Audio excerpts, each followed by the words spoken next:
À la une, évidemment, le décompte qui se poursuit. J-5 pour le second tour de la primaire socialiste et Arnaud Montebourg qui fait monter les enchères. Dans un instant, la réponse de François Hollande. Avant cela, donc, on revient sur le troisième homme surprise de cette primaire. Il demande aux deux finalistes de se prononcer par écrit sur 4 de ses propositions phares. Il confirme qu'il fera un choix entre les deux finalistes. Je prendrai mes responsabilités. Ça veut rien dire. Bah si, ça veut dire que je suis un dirigeant politique.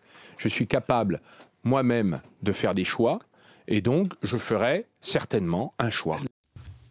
Et François Hollande qui va donc multiplier les meetings, les déplacements, comme Martine Aubry d'ici dimanche. Dès ce matin, il était sur un marché dans le 18e arrondissement de Paris où on retrouve tout de suite Apolline de Malherbe. Et Apolline, il y avait beaucoup de monde, beaucoup de caméras surtout pour accueillir le candidat.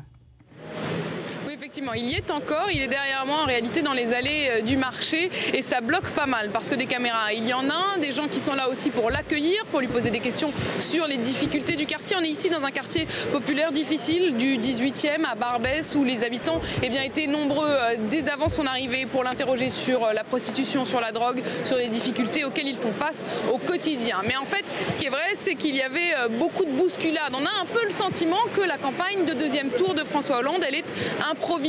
La décision de ce déplacement ici dans le 18e, elle a été prise très tard, en fin de journée hier, alors que le programme de Martine Aubry, lui, pour toute la semaine, on le connaissait déjà très tôt hier. Ça montre un peu que dans l'équipe de François Hollande, c'est comme si on avait espéré qu'on aurait pu se passer de ce second tour qui s'avère un peu plus difficile que ce qu'il n'imaginait, avec notamment la difficulté pour François Hollande de récupérer les voix qui s'étaient portées sur Arnaud Montebourg. Alors, la question qu'on a posée à François Hollande tout à l'heure à son arrivée sur le marché, c'est évidemment comment il se positionne par rapport au programme d'Arnaud Montebourg. Écoutez sa réponse.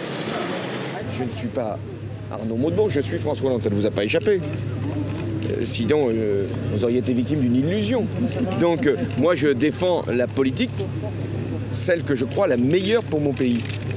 Je défends les propositions qui me paraissent les plus efficaces. Je m'enrichis du débat du premier tour. Et de ce point de vue, j'ai du respect. Et pour les électeurs qui ont voté, et pour les candidats qui ont porté un certain nombre d'aspirations qui ne sont pas au second tour. Mais je ne vais pas reprendre le projet des autres. Ça serait quand même un comble que celui qui a fait près de 40% finisse par prendre le projet de ceux qui ont fait beaucoup moins.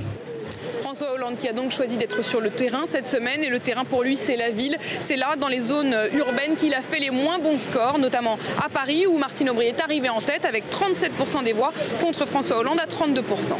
Merci beaucoup Apolline de Malherbe pour ces précisions en direct de ce marché Ornano dans le 18e arrondissement de Paris avec William Verny, Martine